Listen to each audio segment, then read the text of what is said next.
Friends, छुट्टियां तो हो गई है बच्चों की, लेकिन सोचा था कि आराम से उठूंगी सुबह। तो अब आराम से उठना शायद मेरी किस्मत में नहीं है, क्योंकि रैनी की जो है एक्स्ट्रा क्लासेस लग रही है और उस वजह से जो है मुझे फिर से दोबारा जल्दी उठना पड़ता है।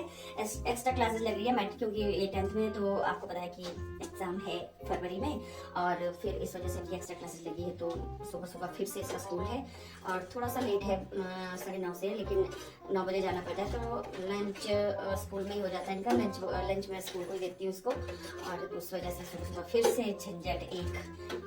और उसके बाद होता है खेतों का काम। अभी खेत का काम तो शुरू ही नहीं किया भाई, इधर उधर जाने से फुर्सत ही नहीं है, कभी मेला, कभी शादी, कभी कहाँ, तो बस इसी में ही अभी भाग दौड़ हो रही है।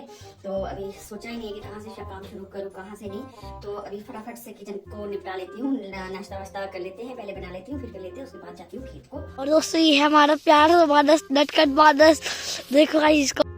तो फ्रेंड्स, इस वक्त मैं थी खेत में और ये देखिए मुझे मिल गए थे कुछ आलू। तो ये बिना मेहनत किए हुए आलू है, इसमें मैंने मेहनत नहीं की है, ये क्योंकि खुद ही उगे हैं। लास्ट ईयर के बच्चे जो आलू होते हैं तो उनमें से खुद ही कुछ आलू उग जाते हैं।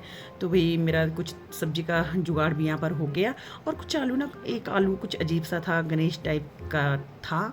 तो ये गणेश टाइप का आलू नहीं, बहरूपी आलू कहते हैं।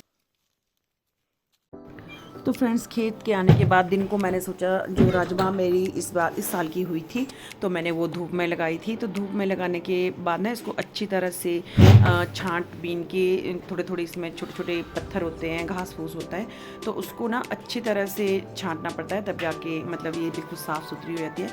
तो मैंने सोचा दिन को क्यों ना ये काम किया जाए।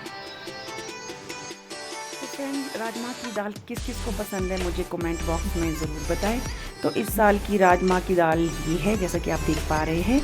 और इस साल मौसम अच्छा रहा तो दाल भी अच्छी ही हो गई, जैसा कि आप देख पा रहे हैं अभी।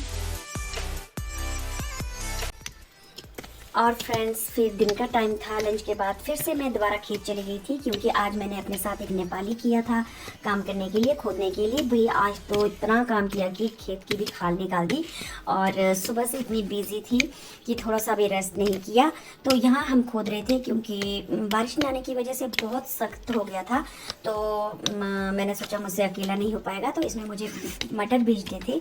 तो बहुत लंबा खेत था, और कुछ मटर तो मैंने काफ़ी दिन पहले, यानी कि 15-20 दिन पहले ही उगा दिए थे, और कुछ अभी उगाने को थे, तो बीजने को थे मतलब। तो मैंने आज अपने साथ किया है नेपाली। तो मुझे लगता है कि आज भी ये खेत ख़त्म नहीं होगा। तो गाइज़, शाम का टाइम था, नेपाली भी चला गया था। तो दिन को जो मैंने कपड़े धोए थे, मैंने ना वो स्टॉक कर रखा था, और इस तरह से मैं मतलब खेत में फेंक रही थी, क्योंकि मैंने सोचा इतना पानी वेस्ट जा रहा है, और ऊपर से पहले ऑलरेडी सूखा पड़ा है, क्यों ना इस पानी को मैं खेत में फेंक लूँ, क्योंकि ये खेत घर के नज़दीक ही है। तो वैसे ही मेरे घर में पानी का इशू रहता है, तो मैंने पानी को यूं ही व्यर्थ नहीं किया।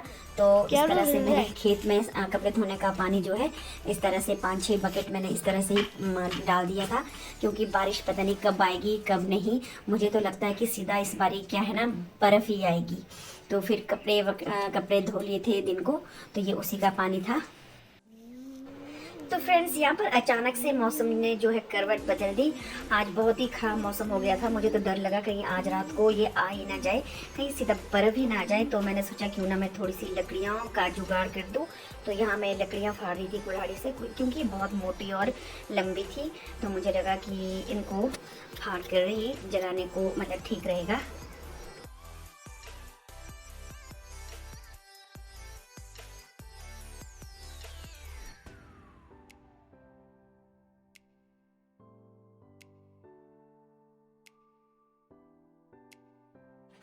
तो फ्रेंड्स, काम की तो बात ही मत करो, एक काम ख़त्म होता है तो दूसरा बस शुरू हो जाता है।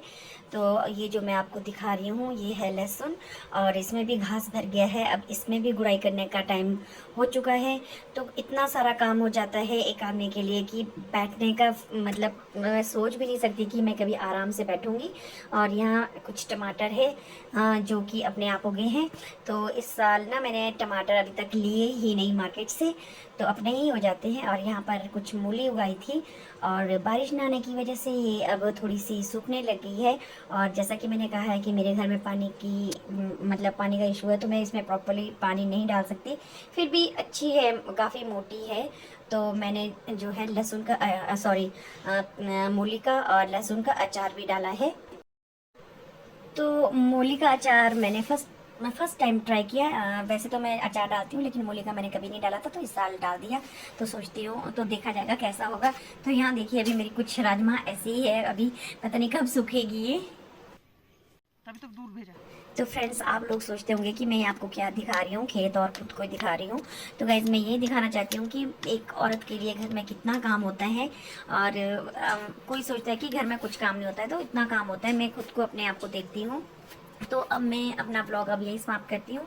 मुझे करनी है अब लहसुन में गुड़ाई, और मेरा काम तो होता रहेगा। मेरा काम शायद कभी ख़त्म नहीं हो जाएगा, मैं ख़त्म हो जाऊँगी लेकिन मेरा काम ख़त्म नहीं होगा।